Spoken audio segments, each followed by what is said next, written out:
রাষ্ট্রে একটা ভারসাম্যমূলক রাষ্ট্র ব্যবস্থা এবং সরকার ব্যবস্থা প্রতিষ্ঠা করব ইনশাআল্লাহ। এই বিচার হচ্ছে অপরাধের তুলনায় যথেষ্ট নয়।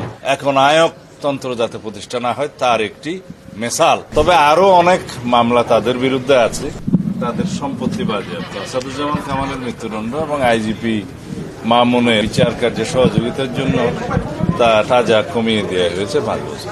তবে আরো অনেক মামলা তাদের বিরুদ্ধে আছে এবং সেই মামলাগুলো আশা করি ন্যায় বিচার প্রতিষ্ঠা হবে, সবাই সুবিচার পাবে। আজকের এই আদালতের রায়ের মধ্য দিয়ে কয়েকটি জিনিস প্রমাণিত। ফ্যাসিস্ট স্বৈরাচার যত শক্তিশালী হোক, যত দীর্ঘদিনই রাষ্ট্র ক্ষমতা অবৈধভাবে পরিচালিত করুক, ক্ষমতা ভোগ করুক, তারা একদিন না একদিন আদালতের কাঠগড়ায় তাদের দাঁড়াতেই হবে। বাংলাদেশে গুম, খুন, অপশাসন এবং বৈষম্যের যে রাষ্ট্র ব্যবস্থা কায়েম করেছিল শেখ হাসিনা, একদলীয় রাষ্ট্র ব্যবস্থা এবং একদলীয় সরকার ব্যবস্থা প্রতিষ্ঠার যে উদগ্র বাসনা চরিতার্থ করতে চেয়েছিল তা সম্ভব হয় নাই। কিন্তু দীর্ঘদিনের অপশাসন এবং ফ্যাসিবাদী শাসনের জাতাকলে এদেশের মানুষ পিষ্ট হয়েছে, আমরা পিষ্ট হয়েছি, আমরা ভুক্তভোগী হয়েছি।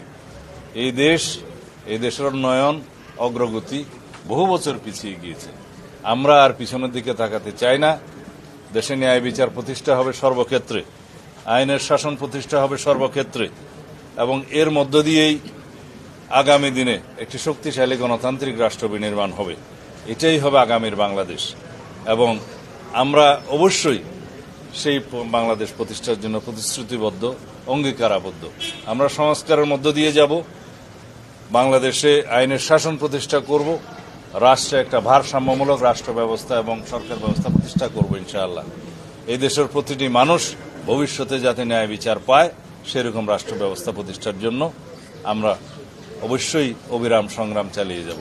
আজকে সেটা একটা মাইল ফলক প্রতিষ্ঠা হলো। ধন্যবাদ। এই বিচার হচ্ছে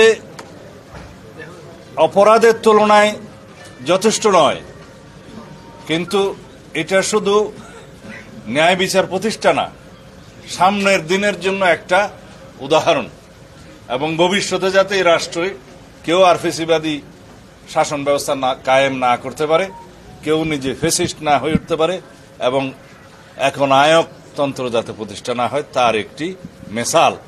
এটা ভবিষ্যতের জন্য একটা শিক্ষা, শুধু অতীতের জন্য বিচার নয়, এটা আমাদের মনে রাখতে হবে।